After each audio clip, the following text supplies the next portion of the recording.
C'est même en fait le document que tu as là-bas qui est fabriqué. Non, on ne l'a jamais signé. Voilà la réalité, parce qu'on a payé les gens. C'est pour ça que je dis toujours que ce n'est pas Paul Biya qui gagne les élections, c'est les Camerounais qui lui donnent la victoire. Les mêmes qui se plaignent qu'ils veulent le changement. C'est eux qui cautionnent cet état de choses. Parlez-leur, parlez à vos frères et sœurs qui sont au pays. Dites-leur que pour une fois, arrêtez de faire ça. La terre au Cameroun est simple. C'est que personne ne la possède. Vous avez 17 millions de terres arables. 5 millions à peine sont exploitées. Les gens ont des propriétés coutumières sur des terres, mais ils ne peuvent ni les vendre pour sortir de la pauvreté, ni les exploiter, parce que l'agriculture qui consiste à sortir le matin avec la machette et rentrer le soir, c'est pas l'agriculture. C'est de la distraction en forêt. Pour faire l'agriculture, on l'a vu dans tous les pays du monde, il faut la subventionner. Il faut former les gens, les accompagner, leur mettre le pied à l'étrier. Ça passe par une loi d'orientation des dispositifs d'incitation. Le problème du Cameroun est simple. J'aime toujours prendre l'exemple sur moi-même. Je suis né, je suis d'une zone forestière. On m'a montré mes terres. Ça commence à la rivière, ça descend au ruisseau, ça touche à l'arbre, ça revient à côté de la maison. J'ai appris en faisant du doigt que je n'avais rien du tout.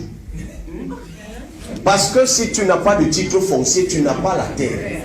Bien que tu sois là-dedans, que tu ailles faire tes pièges et que tu fasses tes champs, juridiquement tu n'as rien.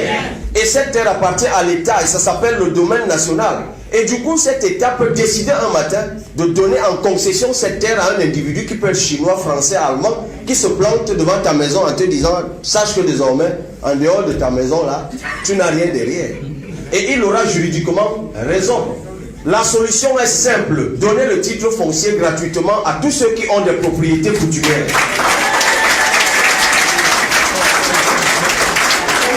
Il ne s'agit pas d'une mesure de flatterie. Il s'agit d'une mesure économique. Parce que c'est la propriété qui sort quelqu'un de la pauvreté. Si vous avez le titre foncier, vous pouvez vous endetter dans une banque. Avoir l'argent qui vous permet d'exploiter la terre et de rembourser. Vous pouvez constituer votre propriété en part dans une entreprise. Nous qui allons mettre 500 milliards par an, c'est une priorité pour mettre en exploitation 200 000 hectares par an, à raison de 20 000 par région. C'est par là qu'on va commencer, madame. D'abord, tous ceux qui ont des propriétés coutumières, je dis bien gratuitement, c'est par décret, donnez-leur le titre foncier. Avec le mécanisme habituel, c'est-à-dire on vient avec une commission, le chef du village atteste que les limites que vous donnez sont les bonnes, on vous donne la terre. Dès qu'on vous l'a donné, ce titre foncier, on vous dit, maintenant, vous mettez, nous on veut mettre cet espace en exploitation.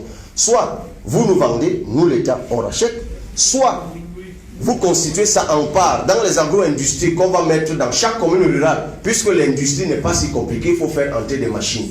Et vous qui êtes ici, vous essayez de faire entrer des machines, vous ne pouvez pas parce qu'on vous demande 60% à la douane. Alors c'est simple, si vous voulez développer le secteur agro-industriel, je parle sous des gens qui ont enseigné et qui enseignent là-dedans, vous levez les barrières douanières. Les gens entrent avec des machines, vous lancez la transformation, ça donne de l'emploi, ça influence le système éducatif, ça provoque de la richesse. Vous faites la même chose dans la santé. Que ceux qui ouvrent des cliniques, j'en ai croisé en Allemagne et partout. Ils veulent arriver avec des machines pour soigner les Camerounais, on leur dit payer 60% de douane. Quel est ce pays qui s'est installé à ses portes pour bloquer les gens, en refusant de lancer le tissu productif à l'intérieur? C'est un changement de paradigme. Et moi je vous dirais non. Pour la colonie, moi je dis ceci, le Cameroun n'est la colonie de personne. Le Cameroun est un État souverain. Article 2, paragraphe B, Charte des Nations Unies. Maintenant, si vous voulez que le Cameroun accède à la souveraineté effective, changer le président. Mais ce n'est pas tout. Trouvez-vous un président légitime. Moi, pour payer la caution, je vous ai demandé de cotiser. On m'a dessiné comme mendiant dans les journaux. À moi, on me demande de m'expliquer comment j'ai fait alors que je suis pauvre pour trouver 30 millions. Comment je fais pour payer des billets d'avion? Moi, je peux dire d'où me vient l'argent. Je peux dire que je suis à Lyon parce que quelqu'un a payé le TGV. Et je peux dire qui a payé. Mais cette question, on ne la pose jamais aux autres candidats. Vous les voyez arriver un matin, ils ont beaucoup d'argent. Où est-ce qu'ils ont pris cet argent? Personne ne veut chercher à savoir. Ils l'ont pris forcément quelque part, puisqu'ils n'ont pas la planche à billets. Ils ont pris quelque part, et celui qui a donné cet argent exige une contrepartie qu'il ne vous dit pas. Et le jour qu'il est élu avec un argent dont vous ignorez la provenance, il vendra votre pays à un endroit dont vous ignoriez la provenance. C'est simple comme bonjour. L'enfranchissement des États passe par la légitimité de leurs dirigeants. Quand on est légitime, on est courageux pour dire aux autres, il y a un accord qui a été écrit en 1960, ça fait 58 ans. Il est obsolète. On s'assoit, on le réécrit. Pas pour le chasser. Aucun État ne vit en vase clos. Il n'est pas question que parce que le Cameroun s'affranchit, on ne commerce plus avec la France. Pourquoi? Mais dans une perspective gagnant-gagnant.